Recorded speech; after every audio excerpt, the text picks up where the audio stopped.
You know, I've been around for a while. Met some interesting people. Done some crazy things. So you just might think that there's not much that can take me by surprise. You'd be wrong.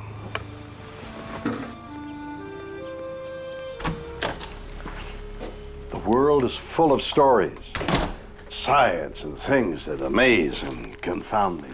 Every single day, incredible mysteries that keep me awake at night. Some I can answer.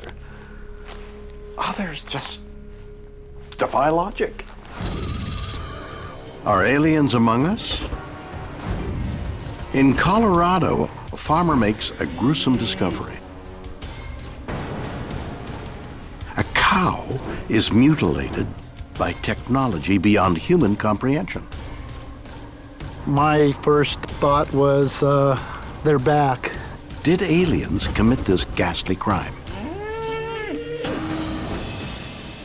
Across the world, thousands of people are being dragged from their beds in the middle of the night. Are they being abducted by extraterrestrials? There's nothing normal about these beings. And in the USA, an astronomer makes a remarkable discovery. A cryptic message from outer space. Could this be the first scientific evidence of alien contact? Yeah. It's a weird world, and I love it.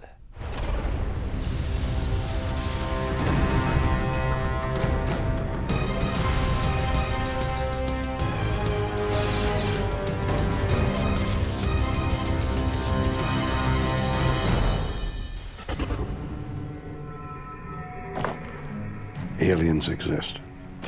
And what's more, they not only aim to take over our planet, they're already here. And they're breeding with us. You think I'm crazy? No. Well, maybe. But think twice. More than 15 million Americans claim they've seen a UFO, and let's face it, most of us believe that aliens are somewhere out there. But now, all over the planet, weird, unexplainable, and sometimes horrific events are telling us something else. They're not only right here, they're up to no good.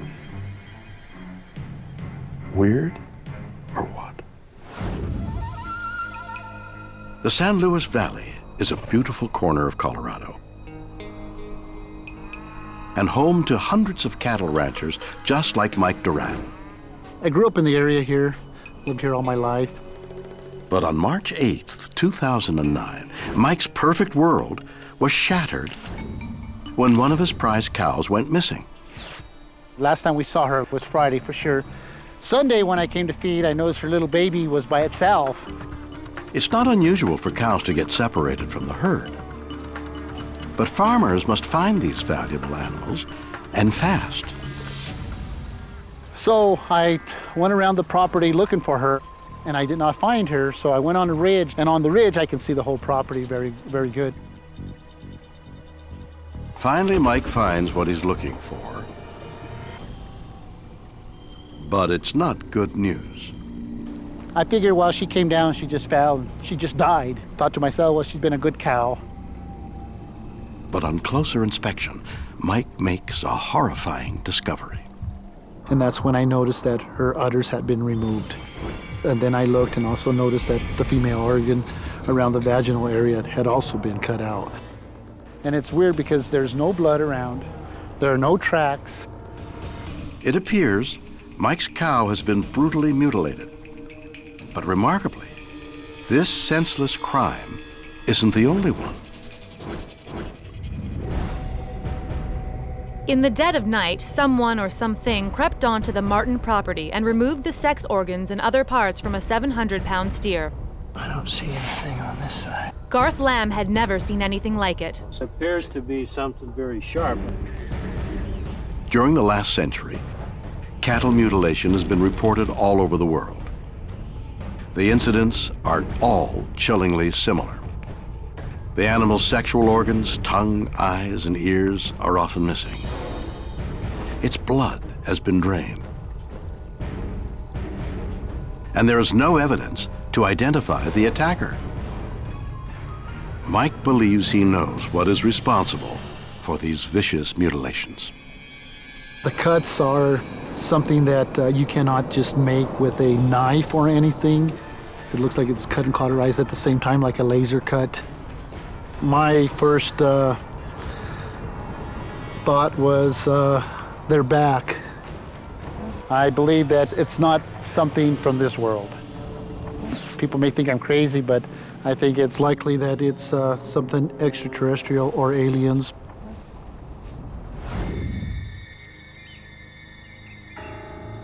It's horrific, isn't it? Innocent cows, farmers' friends, sliced and seemingly dissected, mutilated beyond recognition by something. And besides, what a waste of delicious steak. Can we simply blame aliens every time something weird like this happens? Why should they take the rap? But if aliens aren't beating up our beloved bovines, who or what is?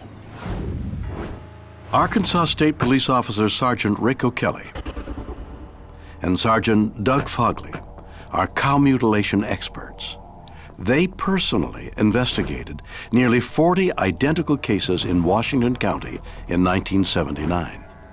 We started having a rash of mysterious deaths of livestock, and our job is to determine whether a crime has occurred. I got to review most of the cases in Arkansas, look at their photographs, and go to a few scenes. There were a lot of theories. A lot of people crawled out of the woodwork. But this was a crime they had never seen the likes of before. They decided to use detective work to try and solve it. The Sheriff Herb Marshall came into my office and outlined an experiment he wanted to do to determine, what might be causing these cattle mutilations. Using surveillance cameras to study sick and dying cows from the moment of their death, they hoped the experiment would reveal how injuries in the mutilated animals might occur.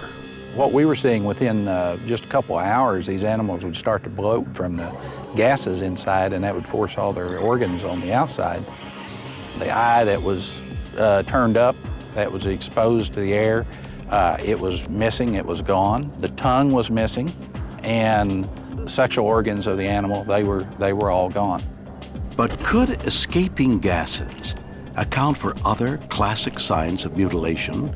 Could they produce the precise laser-like cuts Mike Durant found on his dead cow? There was a lot of talk about surgical incisions and things like that, but this was all done by flies. Anytime you have an animal like that that's laying out in the hot sun and it swells up and all of its organs get pushed out through its anus, you're going to have some blood out there, and the blowflies cleaned it all up. I mean, this was a classic cattle mutilation. The flies would lay the eggs in the carcass, and within just a very short period of time, they'd hatch out into maggots, and these things they're great surgeons. I mean, they took care of it very quickly. We were able to produce that in our experiment. There's no difference in the classic mutilation photos and the photos taken by Washington County. I'm absolutely positively convinced that our experiment proved it beyond a shadow of a doubt, and the results for the past 30 years, I think, back that up. It's a compelling experiment, but questions remain.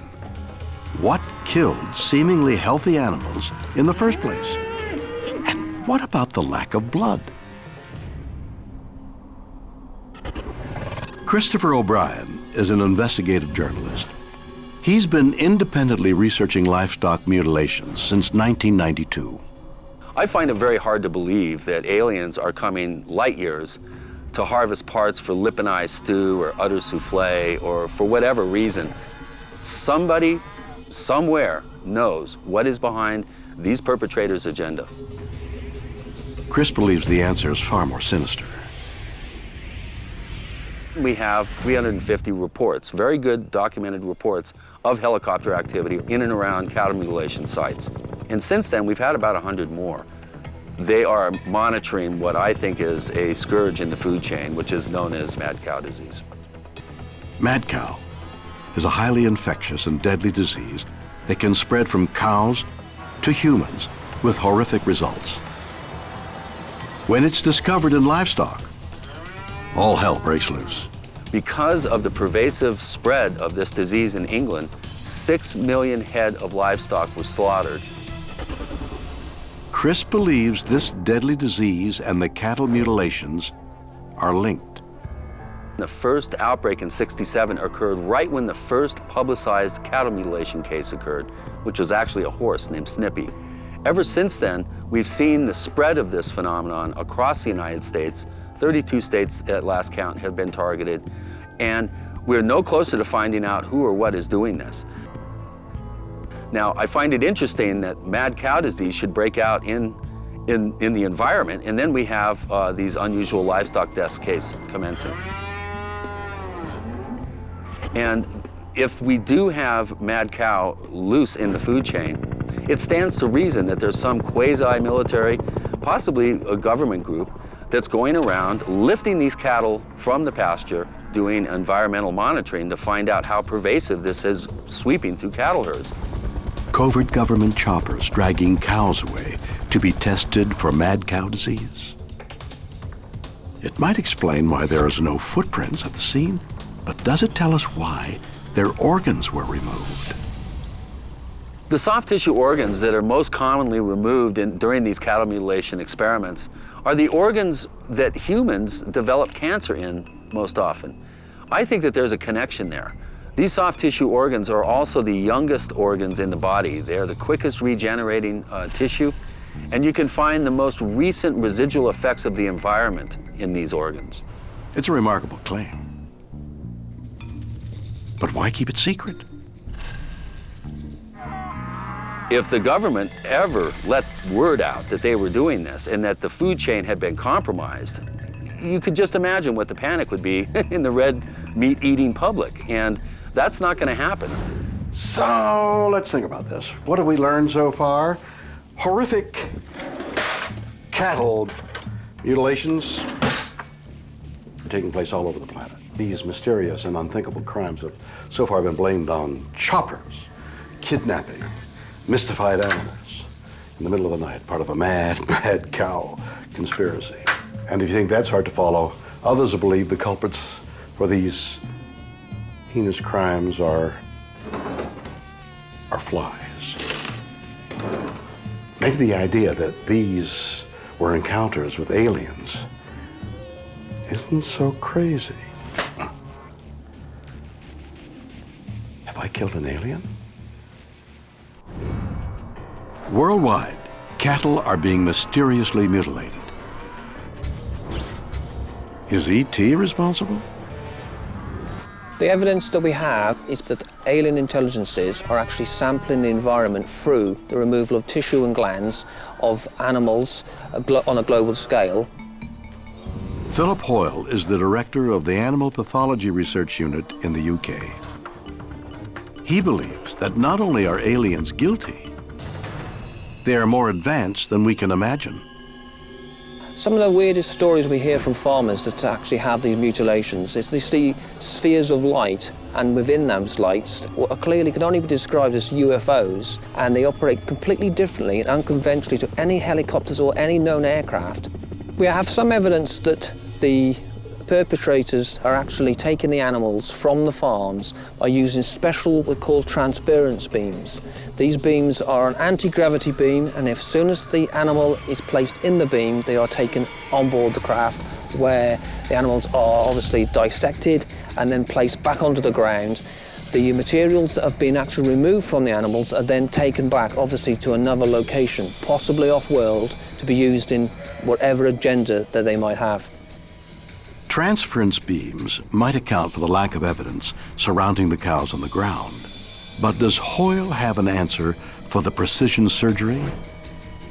Yes. Some of the actual injuries that we've actually investigated, the technology that's been used is quite frightening, because some of the actual injuries would indicate that the tissue has been unzipped, totally different to a scalpel would be used. So it's obviously far in advance to anything we have at the moment on planet Earth. It's clean, precise, clinical, straight line cuts. Sometimes we discover a black putty paste upon the carcass, and this paste, when analysed, is actually determined to be hemoglobin. It's actually been separated, the white and red corpuscles have been separated by a centrifuge, and that can only be done in a laboratory. Predators can't do it. Philip Hoyle is not only convinced he's right, he thinks the other theories are crazy. If maggots have caused these injuries, what happens when an animal's found within minutes or hours of the last time it's been seen? What's responsible for that? Super maggot? So if aliens are abducting and mutilating our innocent, beloved cows, what do they want with them? I think there is a number of alien intelligences with a vested interest in planet Earth and humanity, and they are monitoring the food chain and the environment through the sampling of genetic materials and tissues taken from animals. So I think that they're not hostile, and they have really got our interests at heart, because if they didn't, we wouldn't be here today. In the end, we are left with more questions than answers. Are cows being mutilated as part of a government conspiracy? Are their injuries the result of natural causes? Or are aliens plotting to take over the planet? This is a true mystery. This is weird, people. This is weird. Or what?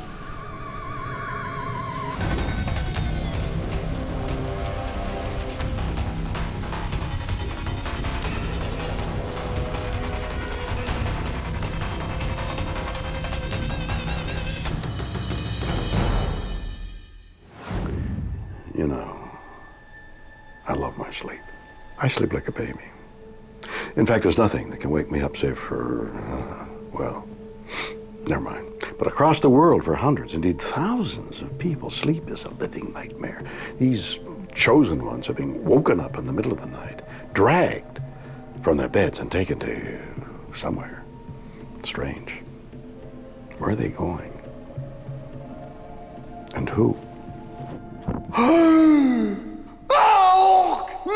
No, not there, not there! Oh, please, not there! Jim Sparks is a very down-to-earth kind of guy. I've always been considered to be an honest, logical, straightforward person. But in 1969, he experienced a string of events that would threaten his hold on reality. I kept having the same reoccurring dream, where some things were coming into my bedroom, escorting me out of my bed, through the hallway, and across the yard into the woods. At first, Jim tries to dismiss the dreams as nothing out of the ordinary. But they soon turn into something far more sinister. I would be asleep, and I would be instantly paralyzed, and I would hear this loud, whipping, whirling sound inside my head. I was paralyzed, so I couldn't jump up out of bed until the sound was just screaming in my head. And then I would feel a sensation coming up from the pit of my stomach, working its way up to my upper torso. And once it hit the area of my heart would race, you know, like 1,000 miles an hour is what it felt like. And these sensations were gut-wrenching, and I would be screaming inside my head because I couldn't get my vocal cords to work. I don't want to die, I don't want to die. And then you feel a sense of acceleration, and it scared me to death. So you scream inside your head, I don't want to die, I don't want to die, and then you black out. When Jim eventually wakes up, he can't believe where he is. I was in this room, and light was emanating from everywhere, but nowhere specifically. Try to imagine yourself, this average person, finding yourself in a room, not knowing where the heck you are and why you're even there. But the one thing Jim does know is he is not alone. Everything was weird. There's nothing normal about these beings. They do things in a very methodical, business-like fashion. They're fast, they're quick, they're to the point, and they're going to tell you things, and when they decide to shed information, it's not always what you want to hear. They did a variety of experiments. There were mental experiments, physical experiments, medical experiments. It was horrifying, it was scary. I didn't know what was going on. I didn't understand what was going on. I just knew that something, for the first time in my life, paranormal was taking place. And I just had no, I had no frame of reference. I couldn't figure what it was. I had no clue that they were aliens. All I was doing was yelling and screaming is, where am I? Where am I? Why am I here? Who's doing this to me? Suddenly, Jim is no longer an ordinary man. He now has an extraordinary claim. I've been abducted many dozens and dozens and dozens of times over the last 23 years. I understand that there's going to be doubters, but this is real. After a series of bizarre events, a man claims he is being removed from his bed at night and experimented on by aliens. Could this be true? Susan Clancy is a Harvard psychology researcher. She believes alien abductions are easily explained. Could it be aliens came into your room and took you or touched you or performed sexual experiments? It could be, but it's far more likely that it's an episode of sleep paralysis. Sleep paralysis is a little-known medical condition that affects 1 in 5 Americans. Sleep paralysis is one of the weirdest things that can happen when you're sleeping. In our research, interviewing people who had sleep paralysis experience, most people don't think it was linked to alien abduction. But most people also do report that they wanted to know what it was. And the explanations they generated on their own, for example, I'm going crazy, I'm dying, I'm having a heart attack, there's a robber in the house, and then of course there's also the alien abduction possibility.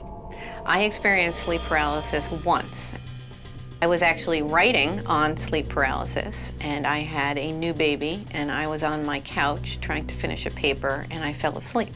And when I woke up sometime in the middle of the night, I was spinning in the air like a rotisserie chicken, and there were presences in the room.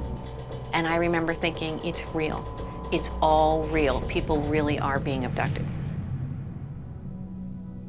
Sleep paralysis is likely to occur when you have a disruption of your sleep cycles. So for example, if you're jet lagged, or if you're a new mom up all night with your kids, or if you're on the night shift. During sleep, neurotransmitters in the brain send out signals that shut down major muscles and prevents us from acting out our dreams. So essentially you're paralyzed when you're sleeping, which is very good. Otherwise you'd be thrashing around and beating up your partner, et cetera, et cetera. But this self-defense mechanism can backfire when your brain wakes up before your body. This behavior has been shown in clinical trials.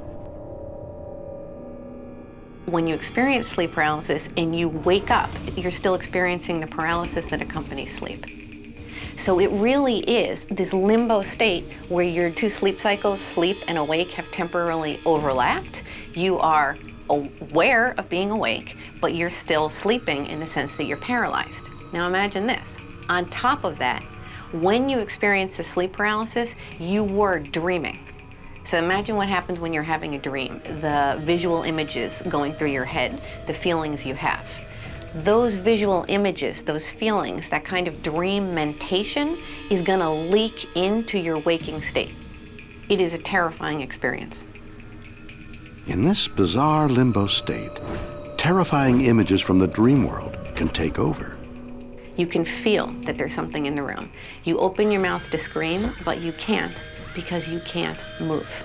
At the same time, there's a stabbing pain in your stomach, and the thing on the bed is so close to you that it's pushing down on your chest. This is what a sleep paralysis episode can feel like. There's a clear link between sleep paralysis experiences and alien abduction memories. However, they're not the same thing.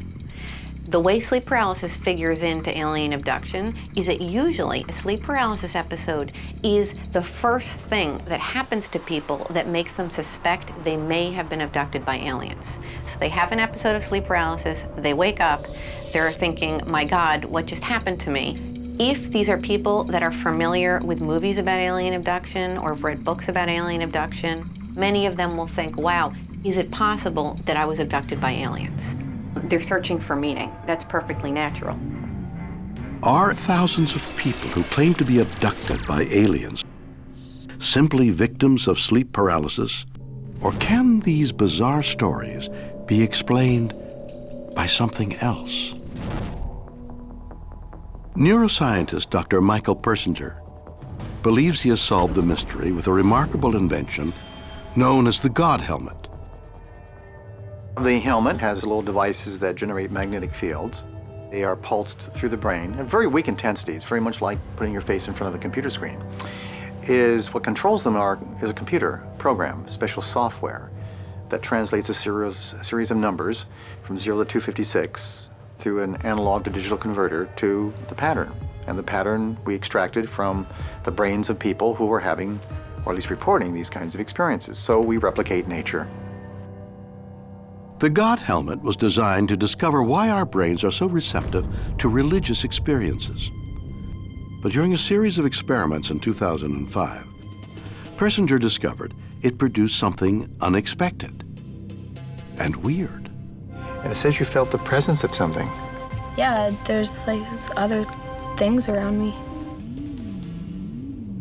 I would say the vast majority say it's an alien thing of something. It's not theirs. These volunteers claimed they were seeing alien entities in the room. Persinger believes these visions were produced when electricity from the God helmet stimulated the temporal lobes on one side of the brain. So here's a human brain. It's shrunk a bit because it's been fixed. But you can see that you have a left side and a right, two hemispheres. It's only when we stimulated the right hemisphere that people started to report these entities. So what is it about the right side of our brains that can create lifelike aliens? Let's see if I can explain. The left and right sides of our brains are noticeably different. If I asked the left side of my brain, "Who am I?" it would answer with words, smart, charming, handsome, all those obvious things. But if I asked the right side of my brain, "Who am I?" it couldn't answer. You see, the right hemisphere doesn't understand language. It only recognizes and stores shapes and images. Fair enough. But what's this got to do with aliens? Many of the images stored in the right hemisphere of the brain represent ourselves. Persinger believes stimulating this area causes them to be projected, seemingly outside of the body, as aliens. When you're aware of it, it feels like an alien type of sense of self. And it could be described depending upon the culture, everything from an incubus or a succubus to an angel to a demon, to even in terms of contemporary context, in our space-oriented society, an alien. But there's just one problem. People like Jim Sparks weren't sleeping with brain-bending helmets on their heads. So how did they see aliens? Some people are more prone to it than others.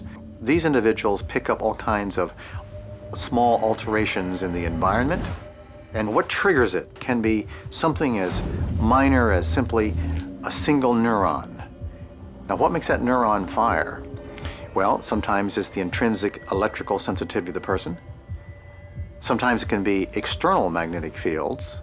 They occur from tectonic strain before earthquakes or during geomagnetic storms. That's why you often have large numbers of people reporting these experiences, because large numbers of people are being stimulated at the same time. Artists, writers, musicians are very markedly prone to these kinds of experiences.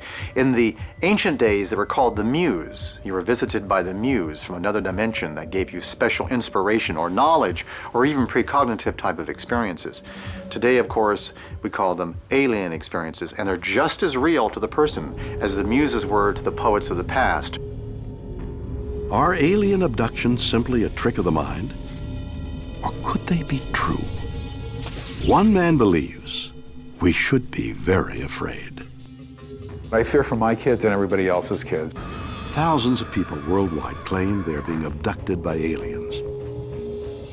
Is this simply a sleep disorder? Or a trick of the mind? Temple University professor David Jacobs has spent his life studying alien abductions. He's come to an incredible conclusion. I was not a great believer in abductions when I began this work, and now the evidence has persuaded me that alien abductions are real. Over 3 decades, Jacobs' research has stacked up numbers which are impossible to ignore. I have looked at approximately 1,100 different abduction events with about 150 people. They know that there's absolutely nothing to gain by coming to my house and saying that they've been abducted by people from another dimension or planet or whatever it is. It's all downside, there's no upside. It makes them look crazy, they don't want their names used, they don't want people to know that they're even coming here. I have worked with people who refuse to tell me their names. They just work under a fake name altogether, and I understand that. People are abducted with their families.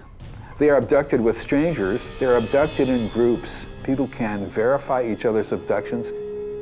Should we believe the claims of thousands of victims of alien abduction? And if so, why is ET coming to Earth? You know, lots of people believe that this is a benevolent phenomenon, that these are loving, caring light beings who are concerned with our well-being. But Jacobs believes the aliens have a much more sinister purpose. People have unusual experiences related to UFOs, and they can't remember what happened to them. There might be a 2, 3, 4 hour missing time period that they can't account for, and nobody else around them can account for it either. Are aliens erasing the memory of their victims? Why? Jacobs believes he can find the answer using hypnosis. I feel I'm sliding out of the bed. Are you alone at this time? No, I feel like there's something around me, beings, and they're on either side of me. I'm scared. When I'm under hypnosis, I remember being examined, some sort of medical exam or some sort of medical procedure. All abductees say the same thing.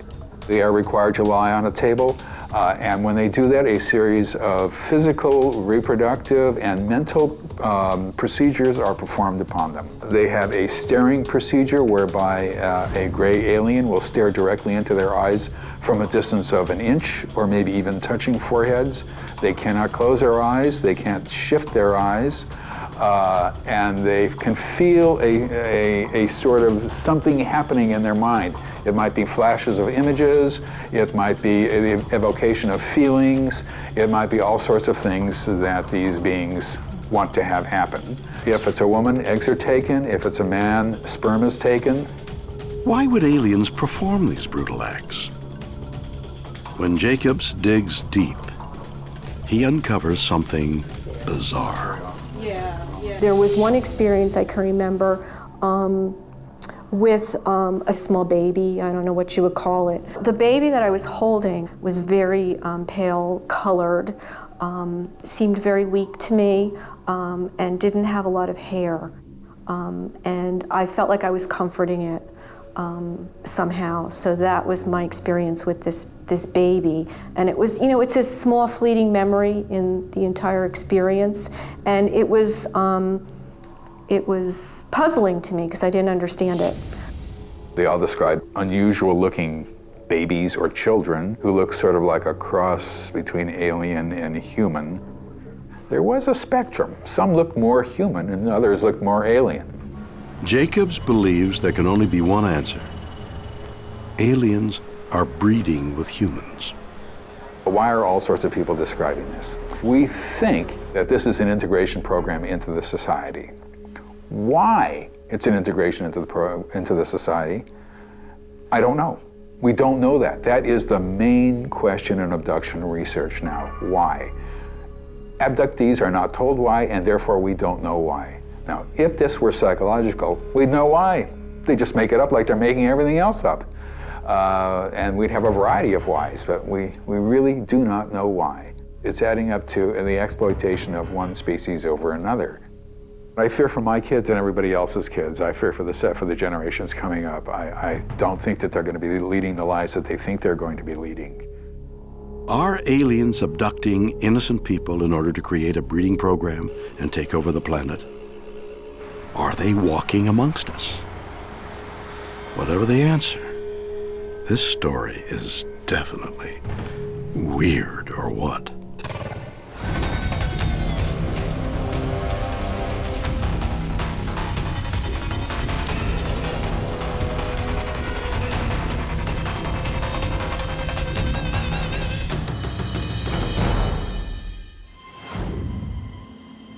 August 1977. A mega telescope records what could be the most important broadcast in history. Could this be the first proof of contact with alien life? Weird, or what? If we're to believe that, not only do aliens exist, but they're here and breeding. Half human, half alien children. Most sane, normal people are going to want something more concrete than some theories by, nut jobs. We're looking for something a little more substantial, like scientific proof, right? Well, here it is. In 1977, Jerry Amon was a university professor with a unique hobby: hunting for alien life. I was actually a volunteer at the Ohio State University Radio Observatory. Jerry's job was to study data from a giant telescope called the Big Ear.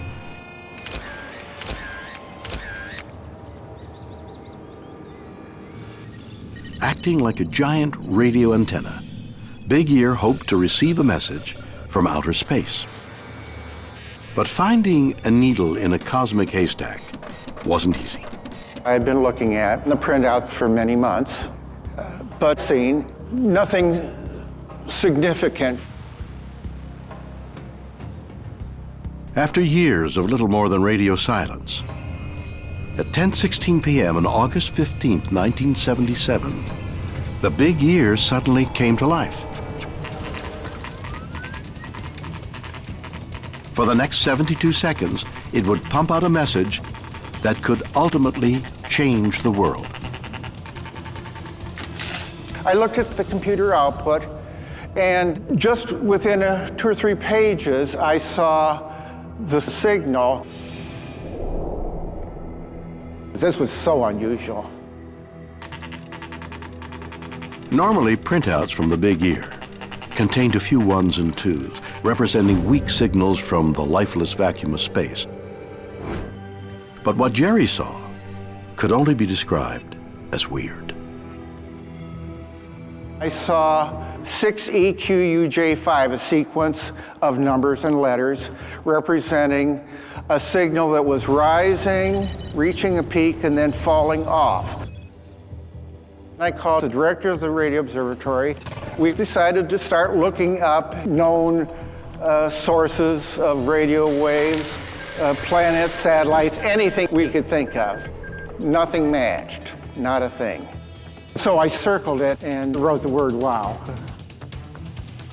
Since we couldn't identify it with anything else, we just started calling it the wow signal. A 72-second message sent to Earth from someone or something deep in outer space? Jerry's right. Wow. Is this what we've been waiting for? Is the wow signal the first indisputable scientific proof that we are not alone? If so, who sent it? And what did it say? Let's think about this for a minute. If you were an alien making contact with Earth, wouldn't you like to make more of a grand entrance? Like they do in the movies? Why bother with something low-tech? You wouldn't put a record on a spacecraft and send it out in some random direction at a relatively slow speed. You know, if you really want to talk to the neighbors on other star systems, you send a signal at the speed of light. Dr. David Grinspoon is an astrobiologist. He believes the wow signal is something we should be very excited about. It seems quite possible to me that the wow signal really is communication from an extraterrestrial intelligence. Did E.T. really call us? And what is it about the wow signal that makes Grinspoon so sure? It's a narrowband signal, which means all of that energy is in one little radio frequency. It's not spread out. You go a little bit on the dial, one direction or the other, and there's nothing there. Naturally occurring radio waves travel across space in a wide range of frequencies. Narrowband signals are concentrated into one channel, which lets them travel vast distances. But if the wow signal really is a message from an advanced alien civilization, where are they? Well, we know what direction it came from. It came from a point in the sky in the constellation Sagittarius. Sagittarius is a group of stars we can see from the Earth on summer nights. If Grinspoon is right, it could mean the wow signal came from somewhere close within our own galaxy. We're now discovering all these planets around other stars, so we know enough to know that there are billions of planets out there in the galaxy, and there's got to be life out there, and probably lots of it. Remarkably, there's even more mystery surrounding this amazing event. If an alien race did send us a radio beam, they only did it once. We were hoping that the signal would repeat itself, so we covered that strip of sky close to 100 times and didn't see anything again. An American radio telescope intercepts a powerful and mysterious radio wave from deep in outer space. Scientists call it the wow signal. Could this be the first scientific evidence of alien contact? Astronomer Dan Wertheimer has analyzed the wow signal. He thinks he has the answer. It's an interesting signal, and I'm very proud of what these guys did. They were pioneers early on in the 70s, but I don't think they found ET. But if Jerry Amon didn't find proof of extraterrestrial life, what exactly did he find? A radio telescope is very sensitive, so anything passing over the beam of the telescope we can detect, but it's also unfortunately sensitive to signals that can come in from the side. The radio pollution comes from people with cell phones, television transmitters, radar, airplanes. Every second, human technology produces billions of radio waves.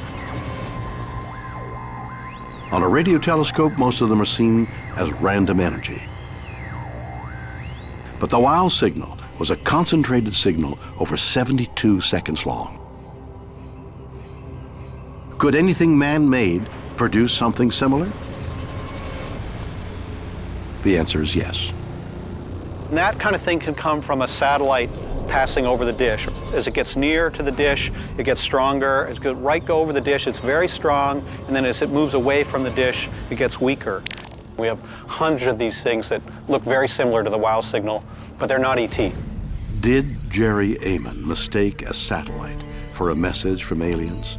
It's certainly a plausible explanation. But there's just one big problem. We investigated, all known satellites, and none were in the area at the time of our observation. Could they have missed something? Could there have been a secret military satellite in the area? A satellite closer in, 300-400 miles off the Earth's surface, would have moved so rapidly we wouldn't have got the beam shape that we observed. So, if it's not a satellite, if it's not some guy on a cell phone or a bad 70s rerun, and if it's not a broadcast from aliens, what else could possibly produce a signal that makes us go, wow? Caleb Scharf is an astronomer who peers into the deepest regions of space. He has seen things that make him believe neither man nor alien made the wow signal. There's a lot of weird stuff happening in the universe. The universe, it may look quiet when you're standing outside on a peaceful night, but the truth is there are phenomena in the universe that are explosive, violent, and changing all the time. And sometimes we see that energy as bursts of radio emission, even bursts of X-ray light. The space weirdos Caleb refers to are things like neutron stars, the leftover cores of once great stars, and supernovas, the explosive results of when even bigger stars die. But one of the weirdest are black holes. We think that black holes form when a really massive star burns through all its fuel and can no longer support itself against the force of gravity. Its own weight crushes it. The truth is, as material drops into a black hole and gets shredded by the intense gravitational field, it releases energy back out into the universe. And that energy can be in the form of X-rays, of light, and of radio waves.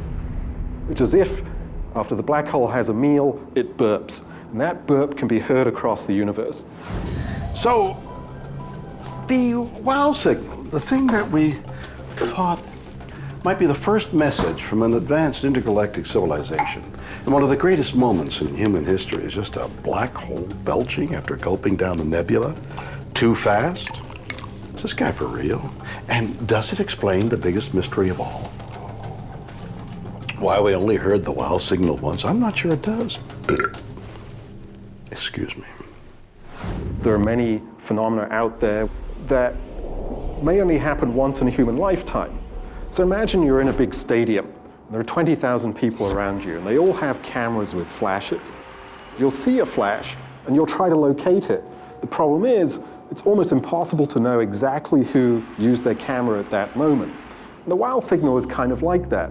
But we know that there are many incredibly interesting phenomena in the universe, like neutron stars getting cranky, black holes burping, that do just this. It's like flashes going off in a stadium, and we're at the center, and we're trying to understand what's happening. Could the wow signal be made by something so strange, science hasn't even discovered it yet? It may be the best explanation yet. But many believe this mystery isn't solved so easily. This could be some natural phenomena that we don't know about, but people have tried to sort of match it up with natural phenomena we do know about, and it doesn't work. It doesn't have the right characteristics. So if the wow signal wasn't something natural, what was it? Did we just get lucky and catch an alien conversation? And if we did, it raises one last compelling question. What were they saying? I think of it as what I imagine is a ship-to-ship communication. It almost seems accidental, like maybe we were eavesdropping on something because it's there and then it's not there. It's sort of haunting that it's still out there. The wow signal now is, however many light years away from Earth, still traveling through space. It's a beacon that's saying, hey, this is not completely fruitless, this search. Keep looking. There are things out here to find. In the end, we are left with a mystery. Is the wow signal just some freaky radio transmission from Earth? Was it the bizarre burp of a black hole? Or could it be the first real proof of alien life? Whatever the truth, it's definitely weird. Or what?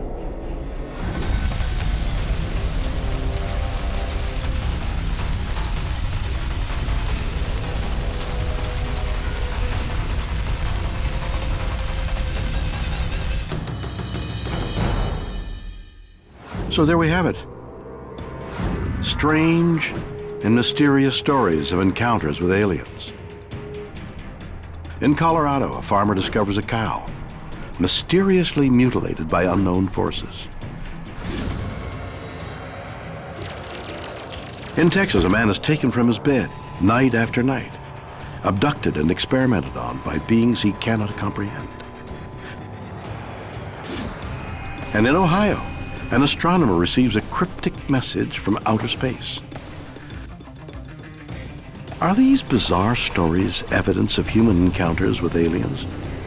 Can we dismiss thousands of eyewitnesses who claim they're true?